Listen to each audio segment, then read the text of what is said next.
Hello friends, welcome back to my channel जिसका नाम है होम साइंस इंडिया। और आज हम बात कर रहे हैं अपनी TGT PGT special question series के बारे में, जिसमें अभी तक हमने अपनी कुछ क्लासेस की है और अपनी क्लास को इसी तरह कंटिन्यू करते हुए हम आगे बढ़ रहे हैं अपनी क्लास की तरफ। तो आई होप कि आपको मेरी जो वीडियोज़ है वो अच्छी लग रही होगी, जो क्वेश्चन है वो क्वेश्चन का जो लेवल है वो भी आपको सही लग रहा होगा। अगर आपका कोई भी एडवाइस है मेरे लिए या मेरे जो क्वेश्चंस ये सीरीज़ मैंने चलाई हुई है उससे रिलेटेड, तो आप प्लीज़ कमेंट बॉक्स में कमेंट करके बता सकते हैं। तो आइए स्टार्ट करते हैं अपनी क्लास को। हमारा आज का जो पहला क्वेश्चन है वह है हमारा, धागों से वस्त्र बनाने की विधि नहीं है। यानी कि जो धागों से वस्त्र बना सकते हैं वो किस किस वस्त्र को हम बना सकते हैं और किस वस्त्र को हम नहीं बना सकते, इसमें हमें यही जानना है। तो आज का हमारे जो ऑप्शन है वो है फेल्टिंग, नेटिंग, टेक्सचरिंग, बेल्ट्स तथा लेस। जो हमारे धागों से जो वस्त्र बनाया जाता है वो फेल्टिंग भी बना सकते हैं। फेल्ट भी आपने सुना होगा, फेल्ट भी एक वस्त्र का ही नाम है और नेटिंग भी एक वस्त्र का नाम है। और टेक्सचरिंग भी हम वस्त्र को ही बोलते हैं, टेक्सचर या टेक्सचरिंग करना।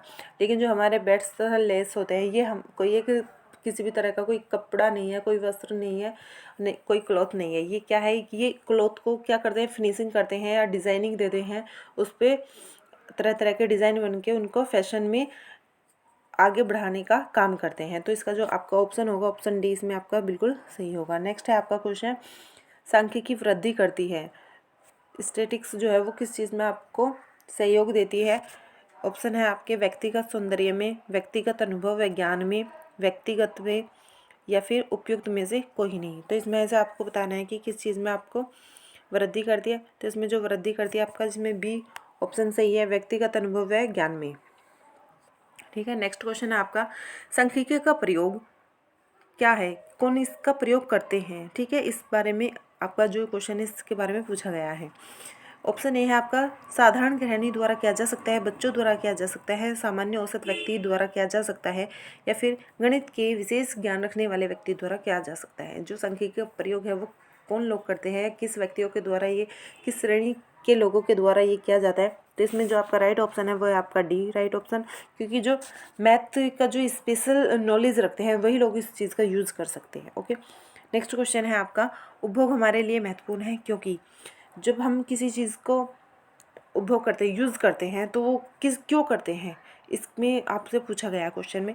तो इसका जो ऑप्शन है, आर्थिक समृद्धि का सूचक उपभोग है, आर्थिक क्रियाओं का आधार उपभोग है, उपभोग पर उत्पादन, रोजगार तथा आय का स्तर निर्भर करता है, और डी ऑप्शन है आपका उपयुक्त सभी। तो इसमें जो आपका वो राइट ऑप्शन होगा वो है आपका उपयुक्त सभी, क्योंकि ये सभी ही जो टॉपिक्स है आपको उपभोग के लिए महत्वपूर्ण होते हैं या इम्पोर्टेंस होते हैं।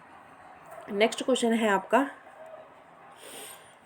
जो भोक्ता अपना अहित नहीं होने देते, वे शोषण होने पर आवाज़ उठाते हैं, वो क्या कहलाते हैं? यानी कि आप किसी भी चीज़ को, हर एक व्यक्ति किसी ना किसी चीज़ को उपभोग करता है, उपभोग करता है तो वो उपभोक्ता होता है। तो वो ऐसा उपभोक्ता जो अपना शोषण नहीं होने देता, जिसका वो किसी भी चीज़ को लेकर लॉस में नहीं जाता, या किसी अवेयर होता है अपनी चीज़ों को लेकर, अपने कर्तव्य को लेकर, तो कौन सा उपभोक्ता होता है, इसमें आपसे पूछा गया है। एक फर्स्ट है आपका शिक्षित उपभोक्ता, धनी उपभोक्ता, सचेत उपभोक्ता या असचेत उपभोक्ता। तो आपका जो इसमें राइट ऑप्शन है वो है आपका सी, सचेत उपभोक्ता।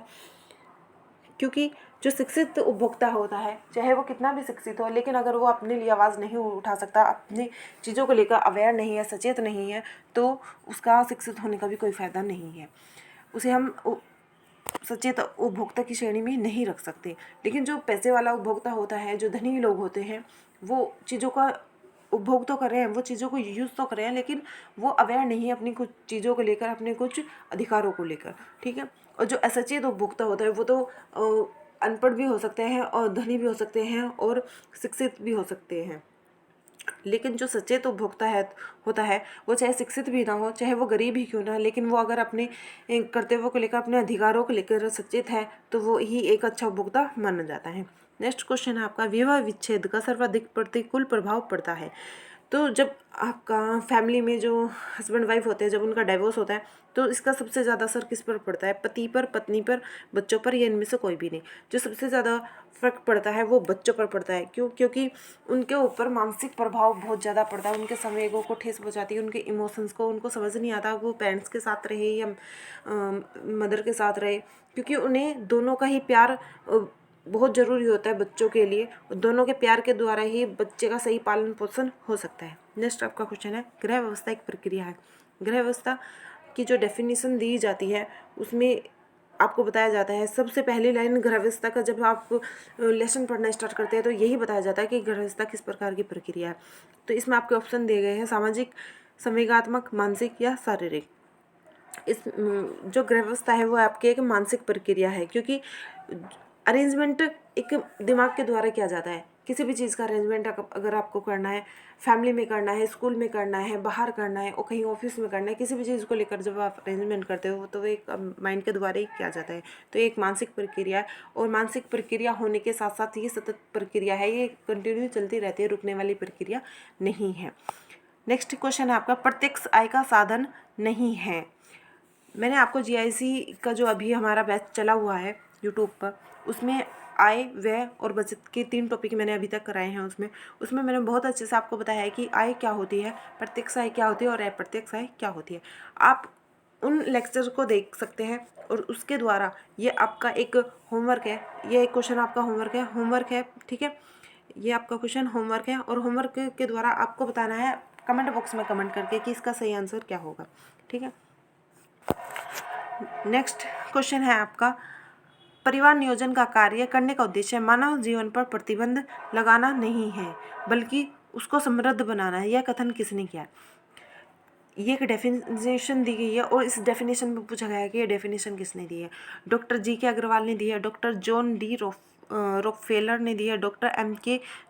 जायसवाल ने दी है, या डॉक्टर जॉन डी बेगल ने दी है।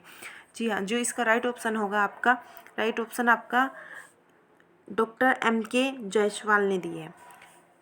नेक्स्ट क्वेश्चन है आपका, परिवार का घर बार से संबंध है, यानी कि जो आपका परिवार होता है उसका घर बार से क्या संबंध होता है, किस तरीके का संबंध होता है इसका? अप्रत्यक्ष तौर पर होता है, प्रत्यक्ष तौर पर होता है, या आंशिक तौर पर होता है, या फिर काल्पनिक तौर पर होता है? इसका जो संबंध होता है वो आपका अप्रत्यक्ष तौर पर होता है, ठीक है। इसका राइट ऑप्शन आपका बिल्कुल सही होगा। नेक्स्ट है आपका, संस्कृति हमारे सोचने तथा रहने के ढंगों से दैनिक क्रियाकलापों, साहित्य, धर्म तथा मनोरंजन आदि में हमारी प्रकृति की अभिव्यक्ति है। यह कथन किसका है? ये भी एक डेफिनेशन दी है और पूछा गया है कि ये जो डेफिनेशन है ये किसने दी है? मैकआवर तथा पेज ने दी है, अल्फ्रेड एडलर ने दी है, और बर्न तथा निम्कोफ ने दी है, आल्पोर्ट ने दी है। इसमें से आपको राइट नाम बताना था कि ये किसने दिया। तो ये जो डेफिनेशन दी है ये आर्गबर्न तथा निम्कोफ ने दी है। नेक्स्ट हम आगे चलते हैं। नेक्स्ट क्वेश्चन है आपका, भारतीय नर नारियों के लिए निम्न में से कौन सा मूल्य सर्वोच्च है? यानी कि इसमें पूछा है कि आपका जो भारतीय नर नारियां होती है उसके लिए सर्वोच्च मूल्य कौन सा है? आपको राइट ऑप्शन है भौतिक, मानसिक, धार्मिक या ये सभी। जो इंडियन मैन वुमेन है या नर नारियां हैं आपकी, उनके लिए तीनों ही मूल्य बहुत सर्वोच्च है। क्यों? क्योंकि हमारे यहाँ पे मौलिक अधिकार दिए गए हैं और उन मौलिक अधिकारों में ये सारे मूल्य निहित हैं, ठीक है। तो इसके लिए जो राइट ऑप्शन होगा आपका डी ऑप्शन बिल्कुल राइट होगा। नेक्स्ट क्वेश्चन है आपका, व्यक्तित्व को प्रभावित करने वाला शारीरिक कारक है। व्यक्तित्व को प्रभावित करने वाला शारीरिक कारक इसमें आपसे पूछा गया है कि कौन सा है? नलिका विहीन ग्रंथियां, शरीर रचना, शारीरिक रसायन, या ये सभी। जो आपके व्यक्तित्व को प्रभावित करती है वो सभी चीज़ें प्रभावित करती है, क्योंकि जब तक आपका शारीरिक जो शरीर की संरचना होती है वो एकदम फिट नहीं होगी, एक जो बनावट है आपके शरीर की वो एकदम सुंदर सुडौल नहीं होगी, तो तब तक आपका शरीर पर्सनैलिटी नहीं जम सकती। और नलिका विहीन ग्रंथियां, जब आपका बॉडी अंदर से ही सही नहीं होगी, जो आपकी शारीरिक रसायन की प्रक्रिया है वो आपके अंदर से फिट नहीं होगी, तो तब तक आपका जो पर्सनैलिटी है वो कैसे डेवलप होगी। तो इसका जो राइट ऑप्शन है वो है आपका ऑप्शन डी। नेक्स्ट है आपका घर के कूड़े को एकत्रित करना चाहिए, यानी कि आपको घर का जो कूड़ा है वो कहाँ इकट्ठा करना चाहिए, घर के किसी कोने में, कूड़ेदान में, सड़क पर या पड़ोसी के घर के सामने। अगर आपने पड़ोसी के घर के सामने कर दिया फिर तो आपको पता है कि क्या होने वाला है। तो इसका जो राइट ऑप्शन है वो है आपका ऑप्शन बी, कूड़ेदान में। नेक्स्ट क्वेश्चन है आपका, जल की घुलित अशुद्धियों को दूर किया जा सकता है।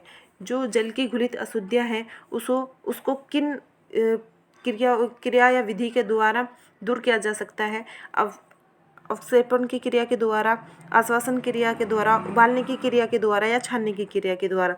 जो आपकी छानने की क्रिया है वही आपकी सबसे बेस्ट मानी जाती है। आपने छोटी क्लासों में भी पढ़ा होगा कि किस तरीके से मटके के ऊपर मटका रखकर फिर पानी को छानने की प्रक्रियाएं आपको क्लास में सिखाई जाती थी टीचर के द्वारा। तो ये वही क्रिया है छानने की क्रिया के द्वारा। नेक्स्ट क्वेश्चन है आपका, कौन से जल में नाइट्रोजन, CO2 तथा सादा नमक पाया जाता है। ऑप्शन है आपके समुद्री जल में, नदियों के जल में, वर्षा के जल में, इन सभी में। आपको भी पता है कि जो हमारा नदियों का जल होता है वो बिल्कुल साफ़ होता है और मीठा पानी होता है। जो वर्षा का जल होता है वो भी वही होता है जो हमारे आसपास के चारों तरफ जो वाष्पीकरण करके जब हमारा जो जल है वो ऊपर हवा में जाता है बादल के रूप में, फिर वो नीचे आता है। लेकिन जो हमारा समुद्री जल है वो समुद्री जल को सभी को पता है कि वो नमकीन होता है और नमक होने के साथ साथ उसमें CO2 और नाइट्रोजन की भी मात्रा होती है। तो इसका जो राइट ऑप्शन है वो है आपका समुद्री जल, ऑप्शन ए। नेक्स्ट क्वेश्चन है आपका, कौन सा जल पीने की दृष्टि से तो लाभकारी होता है लेकिन खाना पकाने तथा वस्त्र धोने के लिए उपयोगी नहीं होता है। ऐसा कौन सा जल होता है जो आप पी तो सकते हैं लेकिन उसमें आप कपड़े नहीं धो सकते और खाना नहीं बना सकते। आपके इसमें ऑप्शन है धरातल स्रोत से प्राप्त जल, मध्यवर्ती स्रोतों से प्राप्त जल, लवणीय स्रोत से प्राप्त जल, से कोई नहीं। ये ऐसा क्वेश्चन है जो आपको सोचने के लिए मजबूर करेगा कि जो आपका धरातल का जल होता है वो तो सभी काम में लिया जा सकता है।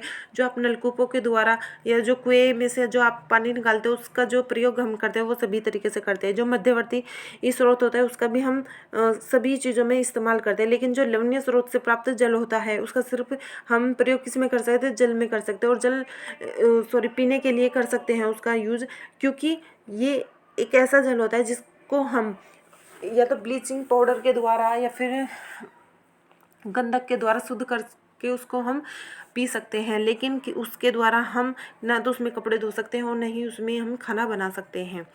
नेक्स्ट है आपका, एक धात्री स्त्री जिसका शिशु 8 माह का है। धात्री स्त्री का जो यहाँ पे आपका संबंध है वो आपका दूध पिलाने वाली माता से होता है, ठीक है। जिसका शिशु 8 माह का है के लिए अतिरिक्त ऊर्जा की आवश्यकता होती है, यानी कि उसको कितना और एक्स्ट्रा कैलोरी लेने की ज़रूरत होती है जिससे वो अपने बच्चे को आसानी से, मतलब उसके अंदर कोई कमी ना आए, उसके पोषक तत्वों से उस महिला के अंदर शारीरिक कमजोरी ना आए, मानसिक कमजोरी ना आए। इसके लिए उन्हें एक एक्स्ट्रा कैलोरी की आवश्यकता होती है जो वो कैलोरी लेती है। तो उसमें कितनी कैलोरी आपको बढ़ा कर देनी चाहिए इसमें पूछा गया है। आपका राइट ऑप्शन होगा, ऑप्शन इसमें बताए गए हैं, A + 550, option B 400, option C 300 या ऑप्शन डी 450। तो आपको बताना है कि आपका जो राइट ऑप्शन है वो कौन सा है। राइट ऑप्शन आपका होगा बी 400।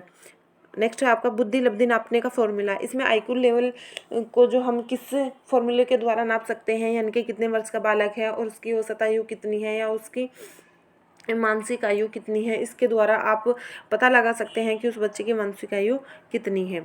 तो इसमें आपको ऑप्शन दिया गया है मानसिक आयु अपॉन शारीरिक आयु इंटू 100। इसी तरीके से आपको जो ऑप्शन दिए गए हैं उनमें से राइट ऑप्शन भी आपका यही है, ए मानसिक आयु बटे शारीरिक आयु इंटू 100। नेक्स्ट है आपका, एक प्रक्रिया जिसमें 2 या 2 से अधिक लोग अपने विचारों का आदान प्रदान करते हैं कहलाते हैं। एक ऐसी प्रक्रिया है जिसके द्वारा लोग अपने विचारों को आदान प्रदान करते हैं, ऐसी प्रक्रिया क्या कहलाती है। ऑप्शन ए प्रसार योजना, ऑप्शन बी कार्यक्रम क्रियान्वयन, ऑप्शन सी प्रसार प्रक्रिया, ऑप्शन डी संचार। जी हाँ, इसमें जो आपका राइट ऑप्शन होगा वो होगा आपका डी, क्योंकि संचार ही एक ऐसा माध्यम है जिसके द्वारा हम अपने विचारों का आदान प्रदान कर सकते हैं। नेक्स्ट क्वेश्चन है आपका, अनौपचारिक शिक्षा होती है। अनौपचारिक शिक्षा कौन सी होती है आपको इसमें बताना है। ऑप्शन ए लोच में और सीखने वाली, समस्यात्मक, यूनिफॉर्म और विषय अभिमुखी, या इनमें से कोई नहीं। आपको पता है कि जो हमारी शिक्षा है वो 2 प्रकार की होती है, औपचारिक होती है और एक अनौपचारिक होती है। औपचारिक शिक्षा ऐसी होती है जो स्कूलों के माध्यम से या किसी शिक्षा संस्थान में या किसी इंस्टीट्यूट में या किसी कोचिंग में ली जाती है, जिसके कुछ रूल होते हैं। लेकिन अनौपचारिक जो शिक्षा होती है वो अनुभव के माध्यम से ली जाती है और इसका कोई रूल नहीं होता, ये कहीं पर भी सीखी जा सकती है, किसी को देखकर भी सीखी जा सकती है। तो ये जो अनौपचारिक शिक्षा होती है वो कैसी होती है, वो लोच में और सीखने वाली होती है। नेक्स्ट है आपका व्यक्तित्व से तात्पर्य है। अब इसमें आपको बताना है कि जो पर्सनैलिटी है उसका संबंध किस चीज़ से होता है। ऑप्शन ए है रुचियों, योग्यताओं और क्षमताओं का विशिष्ट संगठन। ऑप्शन बी बाह्य शारीरिक रंग रूप। ऑप्शन सी बोलने की अच्छी क्षमता है। ऑप्शन डी, तो इसमें आपका जो ऑप्शन डी है वो एकदम राइट होगा, क्योंकि सभी चीज़ें इसमें महत्वपूर्ण होती है पर्सनैलिटी को डिफाइन करने के लिए। नेक्स्ट है आपका बालिकाओं की किस समस्या का पूर्ण उन्मूलन होना चाहिए, यानी कि जो बालिकाएं हैं हमारे देश की जो लड़कियां हैं, ठीक है, उनकी कुछ समस्या होता है, उनका पूर्ण निवारण होना चाहिए। वो कौन सी समस्या है? ऑप्शन ए शिक्षा समस्या, ऑप्शन बी स्वास्थ्य समस्या, ऑप्शन सी आवास समस्या, ऑप्शन डी यौन उत्पीड़न समस्या। जो आज की समस्या है वो सबसे जो खतरनाक समस्या युवा है यौन उत्पीड़न की। ऑप्शन डी आपका बिल्कुल सही होगा इसमें। नेक्स्ट आपसे पूछा गया है जोन्स के अनुसार विकास की अवस्था नहीं है। आपके कई ऐसे साइकोलॉजिस्ट हुए हैं जिन्होंने अपनी अपनी अकॉर्डिंग डेवलपमेंट की स्टेजेस बताई है, और इनमें से एक है जोन्स। जोन्स ने अपनी इसमें जो क्वेश्चन है उसमें आपसे पूछा गया कि नहीं बताई है। क्वेश्चन को आपको ध्यान से पढ़ना है कि इसमें क्या पूछा गया है, बताई है या नहीं बताई है। नहीं को बहुत अच्छे से पढ़ना है, क्योंकि कुछ स्टूडेंट्स करते हैं कि जल्दबाजी में वो इस नहीं को पढ़ना भूल जाते हैं और अपना आंसर रॉन्ग कर देते हैं। तो 1-2 क्वेश्चन से ही हमारा सिलेक्शन रुक जाता है, और इसके बाद हम घर आके देखते हैं कि ओह शिट, ये क्या कर दिया हमने। ठीक है, तो इसमें आपको बताना होगा कि जोन्स ने कौन सी अवस्था नहीं बताई है, शेष अवस्था, बाल्यावस्था, किशोरावस्था या प्रौढ़ावस्था। जो जोन्स है उनके अकॉर्डिंग कौन सी अवस्था नहीं होती, किशोरावस्था अवस्था नहीं होती। नेक्स्ट है आपका नई परिस्थितियों में समायोजन की योग्यता ही बुद्धि है या परिभाषा है।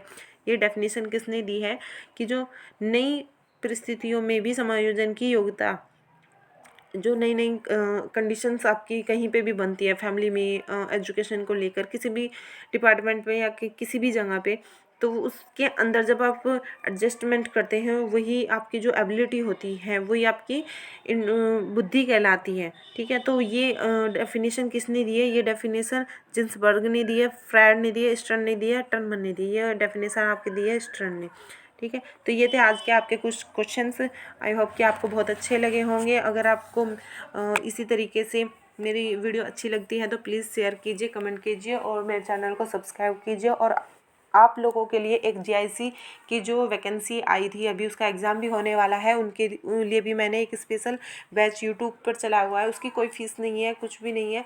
अगर कुछ लोग जो होम साइंस से रिलेटेड अपनी तैयारी कर रहे हैं वो उन वीडियो को भी देख सकते हैं, या DSSB के लिए भी जो लोग तैयारी कर रहे हैं वो भी उनके लिए हेल्पफुल होगी, क्योंकि होम साइंस का जो सिलेबस होता है वो लगभग सेम ही होता है। उसमें कुछ कम या ज़्यादा हो सकता है, लेकिन जो सिलेबस है वो बिल्कुल सेम होता है। तो होम साइंस के लिए अगर कोई भी तैयारी कर रहा है तो वो उन वीडियोज़ को देख सकता है। और अगर होम साइंस के बारे में कोई भी आप लोगों को रिलेटेड इन्फॉर्मेशन चाहिए तो वो मेरे टेलीग्राम चैनल से भी सीधे मुझसे जुड़ सकता है। जो मेरा टेलीग्राम चैनल का नाम है वो है home science with Sonia. Thank you. जय हिंद, जय भारत।